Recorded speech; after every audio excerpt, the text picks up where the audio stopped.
ఇది మహానుభావుడైనటువంటి పివి నరసింహరావు మనం తెలుగువారుగా ఈ దేశ ప్రధానిగా అనేక మంత్రిత్వ శాఖల్ని కూడా నిర్వహించి బహుభాషా కోవిదుడుగా ఉండి అఖిల భారత కాంగ్రెస్ కమిటీ అధ్యక్షుడిగా కూడా పనిచేసి అనేక సంక్షేమ పథకాలని తీసుకురావడంతో పాటు ఆనాడు ఏదైతే అంతకుముందు 89 వరకు నేషనల్ ఫ్రంట్ అనేటటువంటి ఈ కూటమి అధికారంలో ఉన్నప్పుడు దేశ ఆర్థిక వ్యవస్థని చిన్నాభిన్నం అయిపోయి ఆ వ్యవస్థ మొత్తం కూడా అట్టడుగుకు పోయినటువంటి సమయంలో ఆయన భారత ప్రధానిగా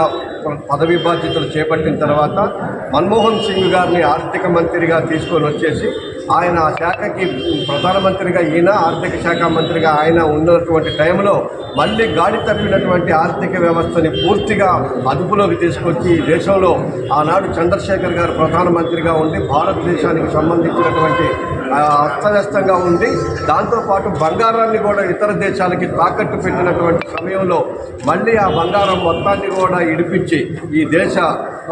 ఔన్నత్యాన్ని కాపాడటంతో పాటు మన విదేశాలలో అంటే ప్రపంచ దేశాలలో మనకి తగ్గినటువంటి గ్రాఫ్ని మళ్ళీ పెంచే దాంట్లో కూడా పనిచేసి ఆయన 14 భాషలు మాట్లాడుతూ విదేశాంగ మంత్రిగా అట్లనే రక్షణ శాఖ మంత్రిగా అలా ఆర్థిక శాఖ మంత్రిగా ప్రధానమంత్రిగా కూడా ఏ శాఖ ఇచ్చినా కూడా ఆ శాఖకే వన్నె తీసుకొచ్చినటువంటి మహానాయకుడు. ఆయన వర్ధంతిని ఈరోజు గొప్పగా మనం జరుపుకుంటూ ఉన్నాం. ఆయనకి ఈరోజు ఘన నివాళిని జిల్లా కాంగ్రెస్ పార్టీ తరఫున